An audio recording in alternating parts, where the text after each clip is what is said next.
नमस्कार, नमस्ते भारत। सुबह के 7 बजने वाले हैं। आपके साथ हूं मैं दीपा बाफेला। नमस्कार, सुप्रभात, प्रणाम। मैं राजेंद्र देव हाजिर हूं आपकी सरोकार से जुड़ी तमाम खबरें लेकर। नमस्ते भारत। नमस्कार, गुड मॉर्निंग। आपके साथ मैं हर्षा शर्मा। खबरों का पूरा डोज आपको दिखाएंगे, लेकिन उससे पहले रुक करेंगे फटाफट खबरों का।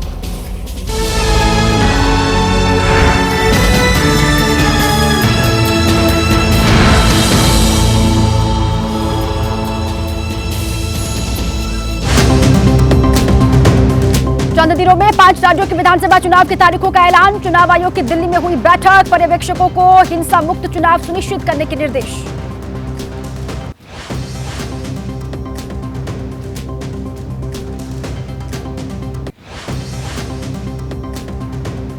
वोटर लिस्ट में गड़बड़ी का मामला। चुनाव आयोग से मिला कांग्रेस का प्रतिनिधिमंडल। चुनाव आयोग ने गड़बड़ी मिलने पर दूर करने का भरोसा दिया।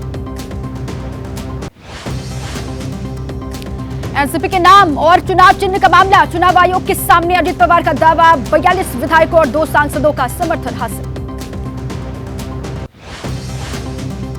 चुनाव आयोग में हुई सुनवाई के दौरान मौजूद थे एनसीपी संस्थापक शरद पवार। उनके वकील अभिषेक मनु सिंघवी ने कहा, अजित पवार के दावे काल्पनिक।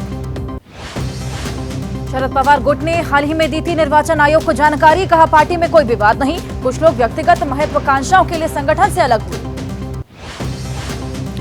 अजित पवार के गुट के नेता प्रफुल्ल पटेल का दावा। हर किसी को फैसला मंजूर होगा, हमें पूरा विश्वास। अजित पवार को मिलेगा पार्टी का नाम और सिंबल। शिवसेना उद्धव गुट की नेता प्रियंका चतुर्वेदी का बयान। शिवसेना को लेकर हुए फैसले पर सुप्रीम कोर्ट ने भी कहा, इस निर्णय पर दोबारा करना पड़ेगा विचार। उम्मीद है ईसी निभाएगा अपनी जिम्मेदारी। राहुल और खड़गे से मिले शरद पवार। सूत्रों के मुताबिक राजनीति के मुद्दों पर नहीं हुई चर्चा। शरद पवार ने चुनाव आयोग में हुई सुनवाई की जानकारी दी। राहुल को एक समारोह का न्योता दिया। बीजेपी की सोशल मीडिया अकाउंट से राहुल से जुड़ा पोस्ट। जयपुर में कांग्रेस नेता जसवंत सिंह गुर्जर पहुंचे कोर्ट। मामले में 9 तारीख को होगी सुनवाई। मुंबई में कांग्रेस कार्यकर्ताओं का प्रदर्शन। कांग्रेस नेता विजय वडेट्टीवार ने कहा, राहुल की लोकप्रियता बीजेपी को बर्दाश्त नहीं, इसलिए बदनाम करने की कोशिश। राहुल के खिलाफ बीजेपी के पोस्ट का विरोध। दिल्ली में कांग्रेस कार्यकर्ताओं ने प्रदर्शन किया। पीएम का पुतला भी फूंका। छत्तीसगढ़ में प्रियंका गांधी का ऐलान। प्रदेश में सरकार बनी तो जाति जनगणना कराएगी सरकार। गरीबों को दिए जाएंगे 10 लाख मकान। प्रियंका गांधी का आरोप, केवल अमीरों के लिए है केंद्र में बीजेपी सरकार। गरीबों और मध्यम वर्ग के लोगों की कोई चिंता नहीं। प्रियंका गांधी का पीएम मोदी पर निशाना। कहा, मोदी जी कहते हैं ये उनकी गारंटी, लेकिन खाते में 15 लाख रुपए, करोड़ों रोजगार पैदा करने के वादे का क्या हुआ। प्रियंका गांधी का दावा। सवाल पर मोदी जी दे देते हैं नई गारंटी। उनकी गारंटी खोखली गारंटी है। बीजेपी सरकार ने देश में किसानों को कमजोर कर दिया है। छत्तीसगढ़ के मुख्यमंत्री भूपेश बघेल ने एक्स पर किया पोस्ट। लिखा, छत्तीसगढ़ में फिर से कांग्रेस सरकार बनते ही हम जाति जनगणना करवाएंगे। राजस्थान में जाति जनगणना कराने का फैसला। सीएम गहलोत ने कहा, बिहार के पैटर्न पर जातिगत जनगणना होगी। सरकार ने फैसला लिया। बिहार में जाति सर्वे को लेकर बीजेपी नेता सुशील कुमार मोदी का दावा। सब पार्टियों की सहमति से हुआ था सर्वे का फैसला। बीजेपी नेता का दावा, सर्वे से अधिकतर जाति के लोग नाराज। बिहार से बीजेपी विधायक हरिभूषण ठाकुर का बयान। जातीय जनगणना के आंकड़े सही। सर्वे के मुताबिक बिहार में 82% हिंदू, इसलिए बिहार हिंदू राज्य घोषित हो। राजस्थान में उपराष्ट्रपति धनखड़ ने कहा, उपराष्ट्रपति कभी अचानक नहीं आता, पहले ही दौरे फिक्स होते हैं। संवैधानिक पद पर रहने वाले व्यक्ति का मेरे दौरों पर सवाल उठाना गलत। उपराष्ट्रपति जगदीप धनखड़ राजस्थान के दौरे पर। गंगानगर, हनुमानगढ़ और जोधपुर जाएंगे उपराष्ट्रपति। हनुमानगढ़ के गोगामेड़ी मंदिर में भी करेंगे दर्शन। राजस्थान के सीएम अशोक गहलोत का बयान। पीएम मोदी तथ्यों पर करें बात। राज्य सरकार को बदनाम करने के लिए झूठे आरोप लगाना बंद करें। बहुत सोच समझकर हमने राज्य में लागू की योजनाएं। राजस्थान में मालापुरा को जिला बनाने का ऐलान। टोंक में सीएम गहलोत ने घोषणा की। बीते 199 दिन से मालापुरा को जिला बनाने की मांग को लेकर चल रहा था धरना, वो खत्म हुआ। केंद्रीय मंत्री गजेंद्र सिंह शेखावत का दावा। राजस्थान में स्कूलों का बुरा हाल है। एक ही क्लासरूम में 2 कक्षाओं के बच्चे पढ़ते हैं। स्कूल में शिक्षकों की भर्ती रुकी। पीएफआई को लेकर बीजेपी का सियासी दांव पड़ा उल्टा। बैकफुट पर आए बीजेपी नेता। कांग्रेस के विजन डॉक्यूमेंट जारी करने के दौरान बुलाई संस्थाओं में पीएफआई का नाम। पीएफआई शब्द दिखते ही नेता प्रतिपक्ष राजेंद्र राठौड़ ने बोला हमला। एक्स पर लिखा, गहलोत सरकार ने प्रतिबंधित संगठन से सुझाव मांगकर नफरत फैलाने वाले लोगों की पैरोकारी की। कांग्रेस नेताओं ने किया पलटवार। जेआरडी टाटा का बनाया एनजीओ है population foundation of India. BJP उसे बता रही पॉपुलर फ्रंट ऑफ इंडिया नामक प्रतिबंधित संगठन। अपने प्रदेश अध्यक्ष को नहीं पहचानते राजस्थान बीजेपी के नेता। बीजेपी का बूथ संपर्क अभियान। बैनर में बीजेपी प्रदेश अध्यक्ष की जगह कांग्रेस नेता की फोटो। सतलुज यमुना लिंक मामले पर हरियाणा के मुख्यमंत्री खट्टर का बयान। सुप्रीम कोर्ट के डायरेक्शन के बाद पंजाब के नेताओं के पास कुछ नहीं बचा। 2014 से वाईएसएल की लड़ाई हमलट। एसवाईएल मुद्दे पर सियासत तेज। अकाली दल के नेता विक्रम मजीठिया का आरोप, पंजाब सरकार ने अपना पक्ष ठीक से नहीं रखा। पश्चिम बंगाल में राजभवन के बाहर टीएमसी का अनिश्चितकालीन धरना। आज दार्जिलिंग में राज्यपाल से मिलेगा टीएमसी डेलीगेशन। मनरेगा फंड रोकने का विरोध कर रही है टीएमसी। दिल्ली में विधानसभा चुनावों को लेकर कांग्रेस की अहम बैठक। केंद्रीय चुनाव समिति की बैठक में 5 राज्यों के चुनाव पर मंथन। एमपी के लिए 100 प्रत्याशियों की सूची हो सकती है जारी। मध्य प्रदेश में शिवराज सिंह ने सभा में पूछे सवाल। डिंडोरी में पूछा, अच्छी सरकार चला रहा हूं कि नहीं, मुझे फिर मुख्यमंत्री बनाना आप चाहेंगे या फिर नहीं।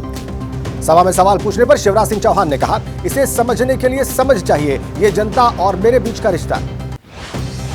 एमपी में केंद्रीय मंत्री अनुराग ठाकुर का दावा, चुनाव का ऐलान होते ही दिखेगा सीएम कैंडिडेट का चेहरा। हर पार्टी की होती है अपनी चुनावी रणनीति। इमरान मसूद ने एबीपी न्यूज से कहा, नहीं छोड़ना चाहता था कांग्रेस, कार्यकर्ताओं के दबाव में छोड़ी थी पार्टी। बहन जी की राजनीति देखकर लगता है कि उन पर कुछ तो दबाव है।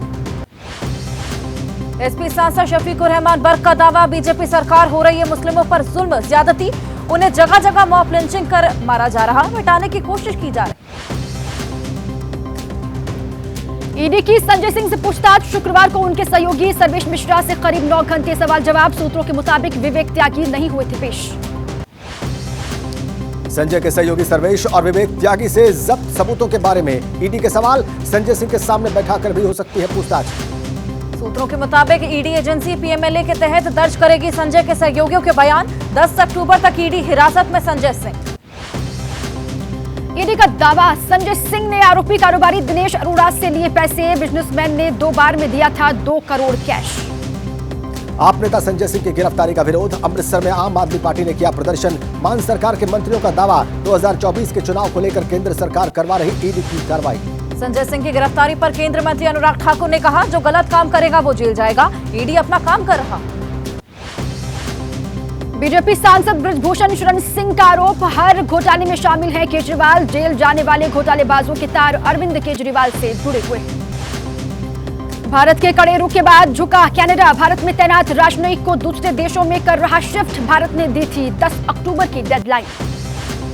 उत्तराखंड के दौरे पर अमित शाह। देहरादून में 49वीं अखिल भारतीय पुलिस विज्ञान कांग्रेस का करेंगे उद्घाटन। बीजेपी पदाधिकारियों के साथ भी करेंगे बैठक। उत्तराखंड के दौरे पर यूपी के सीएम योगी आदित्यनाथ सीएम धामी से मुलाकात की। मध्य क्षेत्रीय परिषद की बैठक में शामिल हुए। आज ही केदारनाथ के लिए रवाना हुए। इंदौर में नकली नोट छापने वाले गिरोह का भंडाफोड़ हुआ। 1,60,000 कैश के साथ 5 लोग गिरफ्तार। सरकारी रिकॉर्ड में मर चुका व्यक्ति निकला मास्टरमाइंड। मुंबई से लेकर नासिक और पुणे में ड्रग्स रैकेट का पर्दाफाश। छापेमारी के दौरान करीब 300 करोड़ के नशे का सामान बरामद। मौके से 12 लोगों की गिरफ्तारी। एमपी के टीकमगढ़ में मंदिर में पूजा को लेकर 2 पक्षों के बीच गोलीबारी। 5 की हालत गंभीर। पंचायत के फैसले के दौरान पुलिस की मौजूदगी में दनादन बरसी गोलियां। कोलकाता के न्यू टाउन इलाके में अपहरण के बाद छात्र की हत्या। रेस्टोरेंट में शव बरामद किया गया कि मालिक गिरफ्तार हुआ। बदमाशों ने 30 लाख की मांगी थी फिरौती। दिल्ली के द्वारका में इंडियन ऑयल कॉर्पोरेशन से तेल चोरी मामले में एक गिरफ्तार। सुरंग के अंदर पाइपलाइन में छेद कर पेट्रोल और डीजल चुरा रहे थे आरोपी। राजस्थान के बाद अब महाराष्ट्र के पुणे में रेलवे ट्रैक पर बिछाए गए बड़े बड़े पत्थर। रेलवे कर्मचारियों की चौकसी से टला बड़ा रेल हादसा। दिल्ली से सटे गाजियाबाद में अस्पताल में मिला अज्ञात नवजात का शव। महिला वार्ड की सीढ़ियों के नीचे शव मिलने से सनसनी। लखनऊ के लोहिया अस्पताल में महिलाओं का तांडव। ओपीडी में जमकर मचाया उत्पात। कंप्यूटर और शीशे टूटे। रिपोर्ट मिलने में देरी होने पर हंगामा। सिक्किम आपदा में अब तक 25 लोगों का शव बरामद। 143 लापता लोगों की तलाश जारी। 413 लोगों को बचाया गया। सिक्किम में सैलाब से अब तक करीब 2500 लोगों का रेस्क्यू किया जा चुका है। राहत शिविर में पहुंचाए गए हैं सभी लोग। 2000 की तत्काल सहायता राशि का ऐलान। सिक्किम आपदा में मरने वालों के परिजनों को 4-4 लाख रुपए मुआवजे का ऐलान। राज्य सरकार ने हजारों के नुकसान का अंदेशा जताया। सिक्किम के बरदांग में 7 जवानों का शव बरामद। 16 लापता जवानों को ढूंढने के लिए तलाश जारी। बाढ़ में लापता हुए थे सेना के 23 जवान। कैमरे में नजर आया सिक्किम में फ्लैश फ्लड से तबाही का मंजर। मंगन गांव का सामने आया बाढ़ के बाद बर्बादी का मंजर। सिक्किम में बर्फीले पानी के बीच चलाया जा रहा तलाशी अभियान। मलबों को खोदकर जिंदा लोगों को ढूंढने में जुटी है रेस्क्यू टीम। सिक्किम आपदा में सबसे ज्यादा प्रभावित था चुंगथाम का इलाका। तीसरे दिन भी रेस्क्यू ऑपरेशन जारी। सुरंग में फंसे हुए एजीएम समेत 6 कर्मी को सुरक्षित बचाया गया। सिक्किम आपदा में 25,000 से ज्यादा लोग हुए हैं प्रभावित। सीएम तवांग ने केंद्र से मांगी सहायता। 45 करोड़ के राहत पैकेज को मंजूरी मिली। सिक्किम में लगातार ग्राउंड जीरो पर मौजूद है एबीपी न्यूज। प्रभावितों के बीच पहुंचकर संवाददाता ने दिखाई भयावह जमीनी हकीकत। सिक्किम के सिंगथम और रैंगपो इलाके में हजारों लोग बेघर। राहत कैंप में सहारा बन रही एनजीओ की टीम लोगों के लिए जुटा रही जरूरी सामान। पश्चिम बंगाल में भारी बरसात के बाद कई जिलों में अलर्ट जारी। पश्चिम मेदिनीपुर में बड़े बाढ़ जैसे हालात। मुंबई के गोरेगांव इलाके की बिल्डिंग में आग। मुख्यमंत्री एकनाथ शिंदे ने मौके पर पहुंचकर मुआयना किया। कहा मामले की जांच के आदेश दिए। उत्तर प्रदेश में मुरादाबाद की एक फैक्ट्री पर आग लगने से हड़कंप। चंदौसी रोड पर थर्माकोल की फैक्ट्री। फायर ब्रिगेड की 5 गाड़ियों ने घंटों बाद पाया काबू। एमपी के ग्वालियर में आग से कोहराम। भाटापारा इंडस्ट्रियल एरिया में तेल की फैक्ट्री में आग लगी। फायर ब्रिगेड की कई गाड़ियां वहां पहुंची। प्रयागराज में गंगा में स्नान करने गए 5 किशोरों की डूबने से मौत। शिवकुटी थाना इलाके के मेहंदौरी घाट का मामला। एक किशोर को बचाने की कोशिश में 5 लड़के डूबे। महाराष्ट्र में टला ट्रेन हादसा। समय रहते ट्रैक पर बोल्डर होने की मिली जानकारी। पुणे मुंबई ट्रेन ट्रैक पर था बड़ा पत्थर। केरल में नाव डूबने से हादसा। मूना बागम इलाके में फिशिंग बोट डूबी। नाव पर सवार 4 लोगों के बारे में कोई जानकारी नहीं मिली। उत्तर प्रदेश के मुरादाबाद में एक रेस्तोरां के किचन में लगी आग पर काबू। भीड़भाड़ वाले इलाके में तीसरी मंजिल पर है किचन। मामले की होगी जांच। बिहार के अररिया में संदिग्ध धमाका। ब्लास्ट में 5 बच्चे हुए घायल। मामले की जांच में जुटी है स्थानीय पुलिस। धमाके की वजह अभी तक साफ नहीं। भारतीय पुरुष हॉकी टीम ने फिर लहराया परचम। एशियन गेम्स में जीता गोल्ड। पेरिस ओलंपिक के लिए किया क्वालिफाई। भारतीय पुरुष हॉकी टीम ने पिछले चैंपियन जापान को मात दी। कप्तान हरमनप्रीत सिंह ने 2 गोल किए। एशियाई खेलों में स्वर्ण पदक जीता। भारत ने 9 साल बाद एशियाई खेलों में जीता स्वर्ण पदक। भारत की तरफ से हरमनप्रीत सिंह, अभिषेक सहित 4 खिलाड़ियों ने गोल किया।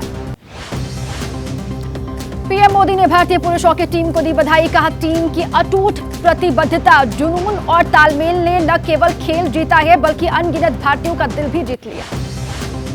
एशियन गेम्स में भारत को एक और सोना। ओडिशा के मुख्यमंत्री नवीन पटनायक ने एशियाई खेलों में स्वर्ण पदक जीतने पर 2 भारतीय पुरुष हॉकी टीम को बधाई।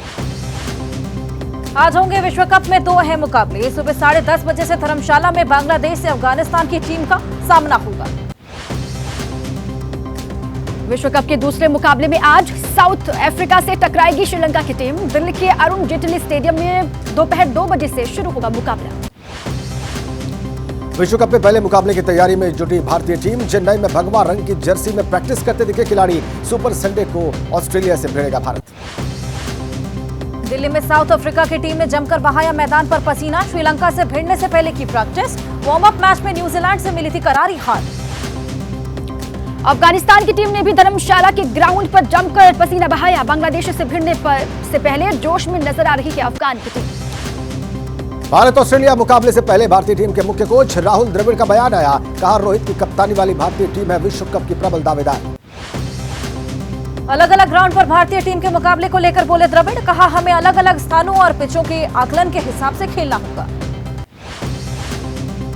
विश्व कप के दूसरे मुकाबले में पाक टीम की जीत के साथ आगाज। पाकिस्तान ने नीदरलैंड के खिलाफ 81 रन की बड़ी जीत हासिल की। सिंगापुर में कोविड की एक और लहर। सिंगापुर के स्वास्थ्य मंत्री की चेतावनी। आने वाले दिनों में और लोगों के बीमार पड़ने की संभावना। 3 सप्ताह पहले रोजाना आ रहे थे 1000 नए मामले।